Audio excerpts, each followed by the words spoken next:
Guys ಎಲ್ರಿಗೂ ನಮಸ್ಕಾರ. So welcome back to new recipe blog. So ಇವತ್ತು ನಾನು ನಿಮ್ಗೆ ಹೇಳ್ಕೊಡ್ತಾ ಇದೀನಿ ಸ್ನಾಕ್ ಐಟಮ್, ಅದೇ ಈ ಅವಲಕ್ಕಿ ಚೂಡ ಮಾಡೋದು ಹೇಗೆ ಅಂತ. ಸೊ ಚಾನಲ್ಗೆ ಹೊಸಬರಾಗಿದ್ರೆ ಸಬ್ಸ್ಕ್ರೈಬ್ ಆಗೋದನ್ನ ಮರಿಬೇಡಿ. ಸೊ ಬನ್ನಿ ತಡ ಮಾಡದಲ್ಲ ಕಿಚನ್ಗೆ ಹೋಗಿ ವಿಡಿಯೋನ ಸ್ಟಾರ್ಟ್ ಮಾಡೋಣ. ಈ ಅವಲಕ್ಕಿ ಚೂಡ ಮಾಡೋದಕ್ಕೆ ಬೇಕಾಗಿರೋ ಸಾಮಗ್ರಿಗಳನ್ನ ನೋಡ್ಕೊಂಬಿಡೋಣ. ಗಟ್ಟಿ ಅವಲಕ್ಕಿ, ಉಪ್ಪು, ಅಚ್ಕಾರದ ಪುಡಿ, ಧನಿಯಾ ಪುಡಿ, ಅರಿಶಿನ, ಕರಿಬೇವು, ಗುಂಟೂರು ಮೆಣಸಿನ್ಕಾಯಿ, ಬೆಳ್ಳುಳ್ಳಿ, ಆಮೇಲೆ ಒಣಕೊಬ್ಬರಿ, ಕಡಲೆಪಪ್ಪು ಸ್ವಲ್ಪ, ಆಮೇಲೆ ಕಡಲೆ ಬೀಜ. ಸೊ ಇಷ್ಟು ಸಾಮಗ್ರಿಗಳು ಬೇಕು. ಸೊ ಬನ್ನಿ ಮಾಡುವ ವಿಧಾನ ಅಲ್ಲಿ ಎಷ್ಟು ಕ್ವಾಂಟಿಟಿ ಬೇಕು ಅಂತ ಹಾಗೆ ಹೇಳ್ತೀನಿ. ಸೊ ಮೊದಲಿಗೆ ಫಸ್ಟ್ ಬೂಂದಿ ಮಾಡ್ಕೊಂಬಿಡೋಣ. ಸೊ ಬೂಂದಿಗೆ 1 ಕಪ್ಪು ಕಡಲೆ ಹಿಟ್ಟು ತಗೊಂಡಿದೀವಿ. ಸೊ ಆಮೇಲೆ ಅರಿಶಿನ ಒಂದು ಚಿಟಿಕೆ ಅಥವಾ 1/4 ಟೀ ಸ್ಪೂನ್, ಓಕೆನಾ. ಆಮೇಲೆ ಅಚ್ಕಾರದ ಪುಡಿ ಒಂದು 1/4 ಟೀ ಸ್ಪೂನು. ಸೊ ನಿಮಗೆ ಖಾರ ಜಾಸ್ತಿ ಬೇಕು ಅಂದ್ರೆ ಇನ್ನೊಂದು ಸ್ವಲ್ಪ ಜಾಸ್ತಿ ಹಾಕೊಳ್ಳಿ, ನಡೆಯುತ್ತೆ. ಆಮೇಲೆ ಅಡಿಗೆ ಸೋಡಾ ಒಂದು ಚಿಟಿಕೆ ಹಾಕೊಳ್ಳಿ, ಜಾಸ್ತಿ ಬೇಡ, ಕ್ರಿಸ್ಪಿಯಾಗಿ ಚೆನ್ನಾಗಿ ಬರುತ್ತೆ. ಆಮೇಲೆ ರುಚಿಗೆ ತಕ್ಕಷ್ಟು ಉಪ್ಪು, ನಾವು ಒಂದ್ ಸ್ವಲ್ಪ ಉಪ್ಪು ಹಾಕೊಂಡಿದೀವಿ. ಆಮೇಲೆ ಚೆನ್ನಾಗಿ ಮಿಕ್ಸ್ ಮಾಡ್ಕೊಬೇಕು, ಮಿಕ್ಸಿಂಗ್ ಟೈಮ್. ಸೊ ನೋಡ್ತಾ ಇದೀರಲ್ಲ, ಸೊ ಮಿಕ್ಸ್ ಆದ್ಮೇಲೆ ಈ ತರ ನೀರ್ನ ನೋಡ್ಕೊಂಡು ಹಾಕೊಳ್ರಿ. ಇತ್ತ ತೀರಾ ನೀರಾಗೂ ಇರಬಾರ್ದು, ಇತ್ತ ತೀರಾ ಗಟ್ಟಿಯಾಗೂ ಇರಬಾರ್ದು, ಮೀಡಿಯಂ ಹದ ಇರಬೇಕು. ಸೊ ನೋಡ್ತಾ ಇದೀರಲ್ಲ ಯಾವ ರೀತಿ ಇದೆ ಅಂತ. ಸೊ ಈ ಹದಕ್ಕಿದ್ರೆ ನಮ್ಮ ಬೂಂದಿ ಸಖತ್ತಾಗಿ ಬರುತ್ತೆ. ಸೊ ಬನ್ನಿ ಫಸ್ಟ್ ಏನ್ ಮಾಡೋಣ ಅಂದ್ರೆ ಈ ಅವಲಕ್ಕಿನ ಒಗ್ಗರಣೆ ಹಾಕೊಂಬಿಡೋಣ. ಸೊ ಒಗ್ಗರಣೆ ಎಲ್ಲ ಫ್ರೈ ಮಾಡ್ಕೊಂಬಿಡೋಣ. ಸೊ ಈ ತರ ಒಂದು ಜಾಲರಿ ಸಿಗುತ್ತೆ ಔಟ್ ಸೈಡ್. ಸೊ ಒಂದು 200-300 ರೂಪಾಯಿ ಒಳಗಿರುತ್ತೆ. ಸೊ ಈ ತರ ಜಾಲರಿ ತಗೊಂಡು ಈ ಜಾಲರಿನ ಈ ತರ ಎಣ್ಣೆಗೆ ಇಟ್ಬಿಟ್ಟು ಜಾಲರಿ ಒಳಗಡೆ ಅವಲಕ್ಕಿ ಹಾಕೊಳ್ರಿ. ಡೈರೆಕ್ಟ್ ಆಗಿ ಹಾಕ್ಬಿಟ್ರೆ ಏನಾಗುತ್ತೆ ಅಂದ್ರೆ ನೀವು ಎತ್ತಬೇಕಾದ್ರೆ ಕಷ್ಟ ಆಗುತ್ತೆ. ಸೊ ನೋಡ್ತಾ ಇದೀರಲ್ಲ, ಈ ತರ ಒಂದು ಜಾಲರಿ ತಗೊಂಡು ಈ ತರ ಹಾಕೊಳ್ಳೋದ್ರಿಂದ ನಿಮಗೆ ಸುಲಭವಾಗಿ ಬೇಯಿಸ್ಕೊಂಡ್ಬಿಡ್ಬೋದು. ಸೊ ಇದನ್ನ ಜಾಸ್ತಿ ಹೊತ್ತೇನು ಫ್ರೈ ಮಾಡ್ಬೇಕು ಅಂತ ಏನಿಲ್ಲ. ಸೊ ಇದು ಹಾಕಿದ್ದು ಒಂದು 5 ಸೆಕೆಂಡ್ಗೆ ಫ್ರೈ ಆಗೋಗುತ್ತೆ, ಜಾಸ್ತಿ ರೋಸ್ಟ್ ಮಾಡಕ್ ಹೋಗ್ಬೇಡ್ರಿ. ಸೊ ನೋಡ್ತಾ ಇದೀರಲ್ಲ ಯಾವ ರೀತಿ ಇದೆ ಅಂತ. ಸೊ ಈ ತರ ಚೆನ್ನಾಗಿ ಆಯಿಲ್ನೆಲ್ಲ ಸೋಸ್ಕೊಂಡ್ಬಿಡ್ರಿ. ಸೊ ನೋಡಿದ್ರಲ್ಲ ಎಷ್ಟು 5 ಸೆಕೆಂಡು ಆಗ್ಲಿಲ್ಲ ಅದು. ಸೊ ಈ ತರ ಜಾಲರಿ ತಗೊಂಡು ನೀವು ಮಾಡ್ಕೊಳ್ಳೋದ್ರಿಂದ ಟೈಮು ಸೇವ್ ಆಗುತ್ತೆ, ಎತ್ತೋದಕ್ಕೂ ಈಸಿ ಆಗುತ್ತೆ. ಸೊ ಇದು ಒಂದು ಟಿಪ್ಪು, ಈ ಅವಲಕ್ಕಿನ ಹೆಂಗೆ ಬೇಯಿಸ್ಬೇಕು ಅಂತ ಅಥವಾ ಫ್ರೈ ಮಾಡಬೇಕು ಅಂತ. ಸೊ ಬನ್ನಿ ಅದೇ ತರ ಎಲ್ಲಾನು ಅವಲಕ್ಕಿನ ಬೇಯಿಸ್ಕೊಂಡ್ಬಿಡೋಣ. ಸೊ ಗಟ್ಟಿ ಅವಲಕ್ಕಿ ಒಂದು 1/4 kg ತಗೊಂಡಿದೀವಿ. ಸೊ ನಿಮಗೆ ಕ್ವಾಂಟಿಟಿ ಮೇಲೆ ಡಿಪೆಂಡ್, ನೀವ್ ಎಷ್ಟು ಬೇಕಾದ್ರೂ ಮಾಡ್ಕೊಬಹುದು, ತೊಂದರೆ ಇಲ್ಲ. ಸೊ ಇದು ಸಖತ್ತಾಗಿರುತ್ತೆ. ಸೊ ಲೆಸ್ ಆಯಿಲು, ಸೊ ಜಾಸ್ತಿ ಏನು ಆಯಿಲ್ ಕನ್ಸ್ಯೂಮ್ ಮಾಡಲ್ಲ. ಸೊ ಬೆಟರ್ ಸ್ನ್ಯಾಕ್ ಅಂತಾನೆ ಹೇಳ್ಬೋದು. ಔಟ್ ಸೈಡ್ಗಿನ್ನ ಮನೆಯಲ್ಲೇ ಈ ತರ ಮಾಡ್ಕೊಂಡು ತಿನ್ನೋದು ಹೆಲ್ದಿ ಅಂಡ್ ಟೇಸ್ಟಿ. ಸೊ ಮಕ್ಕಳಿಗೂ ಇಷ್ಟ ಆಗುತ್ತೆ, ವಯಸ್ಸಾಗಿರೋರ್ಗೂ ಇಷ್ಟ ಆಗುತ್ತೆ, ಎಲ್ಲರಿಗೂ ಇಷ್ಟ ಆಗುತ್ತೆ.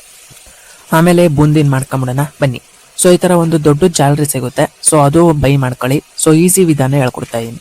ಸೊ ಈ ತರ ಜಾಲರಿ ತಗೊಂಡು ಈ ಹಿಟ್ಟನ್ನ ಕಲ್ಸ್ಕೊಂಡಿದ್ವಲ್ಲ ನೀರಾಗೆ, ಅಥವಾ ಒಂದ್ ಸ್ವಲ್ಪ ಮೀಡಿಯಂ ಸೈಜ್. ಸೊ ಈ ತರ ಜಾಲರಿ ಮೇಲೆ ನೀಟಾಗಿ ಬಿಟ್ಕೊಂಡ್ ಬನ್ನಿ. ಸೊ ಎಷ್ಟು ನೀಟಾಗಿ ಆಗಿದೆ ನೋಡಿ ಬೂಂದಿ. ಸೊ ರೌಂಡ್ ಎಷ್ಟು ಚೆನ್ನಾಗಿ ಬರ್ತಾ ಇದೆ.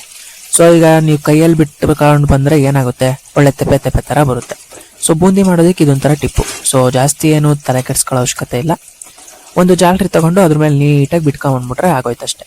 ಸೊ ಬಿಡ್ಬೇಕಾದ್ರೆ ಹುಷಾರು, ಎಣ್ಣೆ ಸಿಡಿಯುತ್ತೆ. ಸೊ ನೋಡ್ಕೊಂಡು ಮಾಡ್ಕೊಳ್ಳಿ ಅಷ್ಟೇ. ಸೊ ಇದು ಬೆಂದಿದೆ ಅಂತ ಹೆಂಗ್ ಗೊತ್ತಾಗುತ್ತೆ ಅಂದ್ರೆ, ನೊರೆ ಬರ್ತಿದ್ಯಲ್ಲ, ಆ ನೊರೆ ಎಲ್ಲ ನಿಂತೋಗ್ಬೇಕು, ಆವಾಗ ಬೆಂದಿದೆ ಅಂತ ಅರ್ಥ. ನೋಡ್ಬೋದು ನೊರೆ ಎಲ್ಲ ಹೊಟ್ಟೋಗ್ತಾ ಇದೆ. ಸೊ ನೊರೆ ಎಲ್ಲ ಹೋದ್ಮೇಲೆ ಏನ್ ಮಾಡೋಣ ಅಂದ್ರೆ ಒಂದು ಜಾಲರಿ ತಗೊಂಡು ಈ ತರ ನೀಟಾಗಿ ಸೋಸ್ಕೊಂಬಿಡೋಣ. ಯಾಕಂದ್ರೆ ನಾನು ಹೇಳ್ದಾಗೆ ಆಯಿಲ್ ಜಾಸ್ತಿ ಇರಬಾರ್ದು, ನೀಟಾಗಿ ಸೋಸ್ಕೊಂಬಿಡ್ಬೇಕು. ಆವಾಗ ನಮ್ಮ ಹೆಲ್ತಿಗೂ ಒಳ್ಳೇದು, ಕೊಲೆಸ್ಟ್ರಾಲ್ ಜಾಸ್ತಿ ಹೋಗಲ್ಲ. ಸೊ ಬನ್ನಿ ಆ ತರ ಬೂಂದಿನ ಎಲ್ಲ ಮಾಡಿ ಈ ತರ ತಪ್ಪಲೆಗೆ ಹಾಕೊಂಬಿಡೋಣ. ಸೊ ನೆಕ್ಸ್ಟ್ ಏನ್ ಮಾಡ್ಕೊಳ್ಳೋಣ ಅಂದ್ರೆ ಕಡಲೆ ಬೀಜ. ಸೊ ಕಡಲೆ ಬೀಜನು ಈ ತರ ಒಂದು ಜಾಲರಿ ತಗೊಂಡು ಸೊ ಜಾಲರಿ ಒಳಗೆ ಹಾಕೊಳ್ರಿ. ಯಾಕಂದ್ರೆ ನೀವು ಎಣ್ಣೆನ ಡೈರೆಕ್ಟ್ ಆಗಿ ಹಾಕೊಂಡ್ಬಿಟ್ರೆ ಸೊ ಅದು ಎತ್ತೋದು ಕಷ್ಟ ಆಗುತ್ತೆ. ಸೊ ಆಮೇಲೆ ಎಣ್ಣೆನೂ ಅಷ್ಟೇ ಬಾಂಡ್ಲಿಲಿ ಜಾಸ್ತಿ ಹಾಕೊಳಕ್ ಹೋಗ್ಬೇಡ್ರಿ, ಯಾಕಂದ್ರೆ ಎಣ್ಣೆ ವೇಸ್ಟ್ ಆಗೋ ಚಾನ್ಸಸ್ ಜಾಸ್ತಿ ಇರುತ್ತೆ, ಓಕೆನಾ. ಸೊ ಅದಕ್ಕೆ ಸ್ವಲ್ಪ ಎಣ್ಣೆಲ್ಲೇ ಫ್ರೈ ಮಾಡ್ಕೊಳ್ರಿ. ಆಮೇಲೆ ಒಂದ್ ಸ್ವಲ್ಪ ಕಡಲೆಪಪ್ಪು. ಸೊ ಕಡಲೆ ಬೀಜ ಒಂದ್ ಸ್ವಲ್ಪ ರೋಸ್ಟ್ ಆದ್ಮೇಲೆ ಕಡಲೆಪಪ್ಪನ ಲಾಸ್ಟ್ಗೆ ಹಾಕೊಳ್ರಿ. ಯಾಕಂದ್ರೆ ಕಡಲೆಪಪ್ಪು ಏನ್ ಜಾಸ್ತಿ ರೋಸ್ಟ್ ಆಗೋ ಅವಶ್ಯಕತೆ ಇಲ್ಲ. ಸೊ ಚಾನೆಲ್ಗೆ ಇನ್ನ ಸಬ್ಸ್ಕ್ರೈಬ್ ಆಗಿಲ್ಲ ಅಂದ್ರೆ ಸಬ್ಸ್ಕ್ರೈಬ್ ಆಗೋದನ್ನ ಮರಿಬೇಡಿ. ಸೊ ಇದೇ ತರ ಸ್ನ್ಯಾಕ್ಸು, ಫುಡ್ ವ್ಲಾಗ್ಸು, ಸಾರುಗಳು, ಆಮೇಲೆ ಹೆಲ್ದಿ ಸ್ವೀಟುಗಳು, ಸೊ ಎಲ್ಲ ತರ ಸ್ನ್ಯಾಕ್ಸು ಬರ್ತಾನೆ ಇರ್ತವೆ. ಸೊ ಸಬ್ಸ್ಕ್ರೈಬ್ ಆಗಿ, ಲೈಕ್ ಮಾಡಿ, ಹಾಗೆ ನಿಮ್ಮ ಸ್ನೇಹಿತರ ಜೊತೆಗೂ ಶೇರ್ ಮಾಡಿ. ಸೊ ನೋಡ್ಬೋದು ಎಷ್ಟು ಚೆನ್ನಾಗಿ ಬೇಯ್ತಾ ಇದೆ ಅಂತ. ಸೊ ಇನ್ನೇನು ಆಗ್ತಾ ಬರ್ತಾ ಇದೆ. ಸೊ ತೀರಾ ಏನ್ ರೋಸ್ಟ್ ಮಾಡೋದಕ್ಕೆ ಹೋಗ್ಬೇಡ್ರಿ. ಸೊ ಲೈಟಾಗಿ ಒಂದ್ ಸ್ವಲ್ಪ ರೋಸ್ಟ್ ಅಂದ್ರೆ ಲೈಟಾಗಿ ಒಂದ್ ಸ್ವಲ್ಪ ಕೆಂಚ್ ಕಲರ್ ಬರ್ತಾ ಇದ್ರೆ ಸೊ ನಮ್ಮ ಪೀನಟ್ ಎಲ್ಲ ಚೆನ್ನಾಗಿ ರೋಸ್ಟ್ ಆಗಿದೆ ಅಂತ ಅರ್ಥ. ಸೊ ಆಮೇಲೆ ಅದು ಒಂದ್ ಸ್ವಲ್ಪ ಸೋಸ್ಕೊಂಡ್ಬಿಟ್ಟು ಈ ತರ ಎಲ್ಲಾನು ಒಂದ್ರಲ್ಲೇ ಹಾಕೊಂಡ್ಬಿಡ್ರಿ, ತೊಂದರೆ ಏನಿಲ್ಲ, ಸಪರೇಟ್ ಆಗಿ ಹಾಕ್ಬೇಕು ಅಂತ ಏನಿಲ್ಲ. ಆಮೇಲೆ ಒಣಕೊಬ್ಬರಿ ಉದ್ದುದ ಹಚ್ಕೊಂಡಿರೋದು. ಸೊ ಒಂದು 1/4 ಕೊಬ್ಬರಿ ಅಥವಾ ಒಂದ್ ಸ್ವಲ್ಪ, ಸೊ ನಿಮ್ಗೆ ಗೊತ್ತಾಗೋಗುತ್ತೆ, ಎಷ್ಟು ಬೇಕೋ ಅಷ್ಟು ಹಾಕೊಳ್ರಿ ಸಾಕು. ಸೊ ಅದು ಚೆನ್ನಾಗಿ ಈ ತರ ಕೆಂಪುಗೆ ರೋಸ್ಟ್ ಮಾಡ್ಕೊಬೇಕು. ಆಮೇಲೆ ಬೆಳ್ಳುಳ್ಳಿ ಒಂದು ಅರ್ಧ ಗಡ್ಡೆ ಅಥವಾ 1 ಗಡ್ಡೆ. ಸೊ ಈ ತರ ಸೇಮ್ ಪ್ರೊಸೀಜರು. ಸೊ ಅದು ಒಂದ್ ಸ್ವಲ್ಪ ರೋಸ್ಟ್ ಆಗ್ಲಿ, ಕೆಂಪುಗಾಗ್ಲಿ. ಸೊ ನೋಡ್ತಾ ಇದೀರಲ್ಲ ಎಷ್ಟು ಚೆನ್ನಾಗಿ ಆಗ್ತಾ ಇದೆ ಅಂತ. ಸೊ ನಿಮ್ಗೆ ಯಾವ್ದಾದ್ರು ರೆಸಿಪಿ ವ್ಲಾಗು ಅಥವಾ ಸ್ನ್ಯಾಕ್ ಐಟಮ್ ಬೇಕು ಅಂದ್ರೆ ಸಂಕೋಚ ಬೇಡ, ಕಮೆಂಟ್ ಬಾಕ್ಸ್ ಅಲ್ಲಿ ತಿಳಿಸಿ. ಸೊ ನಾವು ಅದ್ರ ಮೇಲೆ ಆದಷ್ಟು ಬೇಗ ವಿಡಿಯೋ ಮಾಡಿ ಅಪ್ಲೋಡ್ ಮಾಡ್ತೀವಿ. ಸೊ ಆಮೇಲೆ ಗುಂಟೂರು ಮೆಣಸಿನ್ಕಾಯಿ 1-2 3. ಸೊ ಇದು ಒಗ್ಗರಣೆಗಷ್ಟೇ. ಸೊ ನೀವು ತಿಂತೀನಿ ಅಂದ್ರೆ ತಿನ್ಬೋದು, ಏನ್ ತೊಂದರೆ ಇಲ್ಲ. ಸೊ ಇದು ಒಗ್ಗರಣೆಗಿರ್ಲಿ ಅಂತ ಹಾಕೊಂಡಿದೀವಿ. ಸೊ ಚೆನ್ನಾಗಿ ಖಾರ ಎಲ್ಲ ಮಿಕ್ಸ್ ಆಗ್ಲಿ ಅಂತ. ಆಮೇಲೆ ಕರ್ಬೇವು ಮೇಯ್ನು. ಫ್ರೈ ಮಾಡಬೇಕಾದ್ರೆ ನೀವು ನಂಬಲ್ಲ, ಸೊ ಚಿಕ್ಪಿಟ ಅಂತ ಕೈ ಮೇಲೆಲ್ಲ ಸಿಡಿಯೋದು ನೋಡ್ಬೋದು ನೀವೇ, ಕ್ಯಾಮ್ರಾಗೆ ಹೆಂಗ್ ಸಿಡಿತಾ ಇದೆ ಅಂತ. ಸೊ ಅದಕ್ಕೆ ಸ್ವಲ್ಪನೇ ಡಿಪ್ ಮಾಡ್ಕೊಂಡು ಬರ್ರಿ.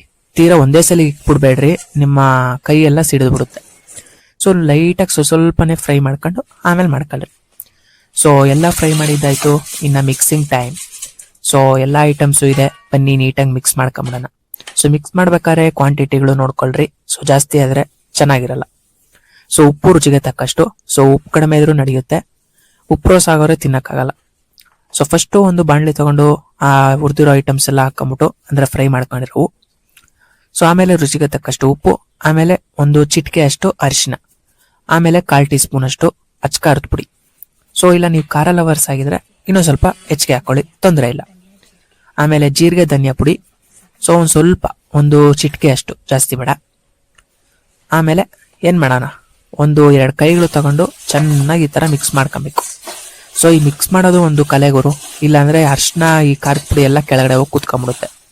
ಸೊ ನೀಟಾಗಿ ಚೆನ್ನಾಗಿ ಮಿಕ್ಸ್ ಮಾಡಬೇಕು. ನೋಡ್ತಾ ಇದೀರಲ್ಲ ನಾವು ಯಾವ ರೀತಿ ಮಿಕ್ಸ್ ಮಾಡ್ತಾ ಇದೀವಿ ಅಂತ. ಇಲ್ಲಾಂದ್ರೆ ಒಂದು ತಪ್ಪಲೆಗೆ ಹಾಕೊಂಡ್ಬಿಟ್ಟು 1 ಪ್ಲೇಟ್ ಮುಚ್ಬಿಟ್ಟು, ಸೊ ಆವಾಗ ಒಂದ್ ಸ್ವಲ್ಪ ಹಿಂಗೆ ಶೇಕ್ ಮಾಡಿದ್ರೆ ಅವಾಗೂ ಚೆನ್ನಾಗಿ ಮಿಕ್ಸ್ ಆಗುತ್ತೆ. ನೀವು ಯಾವ ರೀತಿ ಬೇಕಾದ್ರೂ ಮಾಡ್ಕೊಬೋದು. ಸೊ ಎಷ್ಟು ಚೆನ್ನಾಗಿ ಆಗ್ತಾ ಇದೆ ನೋಡಿ. ಆಮೇಲೆ ಇದನ್ನ ಒಂದು ಡಬ್ಬಿಗೆ ಹಾಕೊಂಡು ಇದನ್ನ 3 ತಿಂಗಳವರೆಗೂ ಶೇಖರಣೆ ಮಾಡ್ಕೊಂಡು ತಿನ್ಕೊಬಹುದು. ಸೊ ಈ ಬೆಸ್ಟ್ ಸ್ನ್ಯಾಕು ಯಾರು ಹೇಳ್ಕೊಡ್ತಾರೆ ಗುರು? ಸೊ ನೀವು ಟ್ರೈ ಮಾಡ್ತೀರಾ ಅನ್ಕೊಂಡಿದೀನಿ, ಒಂದ್ಸಲ ಟ್ರೈ ಮಾಡಿ. ನೋಡಿದ್ರಲ್ಲ, ಸೊ ಈ ಸ್ನ್ಯಾಕ್ ಯಾರಿಗೆ ಇಷ್ಟ ಆಗಲ್ಲ? ಸೊ ಎಲ್ಲರಿಗೂ ಇಷ್ಟ ಆಗುತ್ತೆ. ಸೊ ನೀವು ಇವತ್ತೇ ಹೋಗಿ ಒಂದ್ಸಲ ಟ್ರೈ ಮಾಡಿ. ಸೊ ಟ್ರೈ ಮಾಡಿದ್ಮೇಲೆ ಹೇಗ್ ಬಂತು ಅನ್ನೋದನ್ನ ಕಮೆಂಟ್ ಮಾಡಿ. ಸೊ ಮತ್ತೆ ನೆಕ್ಸ್ಟ್ ರೆಸಿಪಿ ವ್ಲಾಗ್ ಅಲ್ಲಿ ಭೇಟಿ ಆಗ್ತೀನಿ ಅಂತ ಹೇಳ್ತಾ ಧನ್ಯವಾದಗಳು.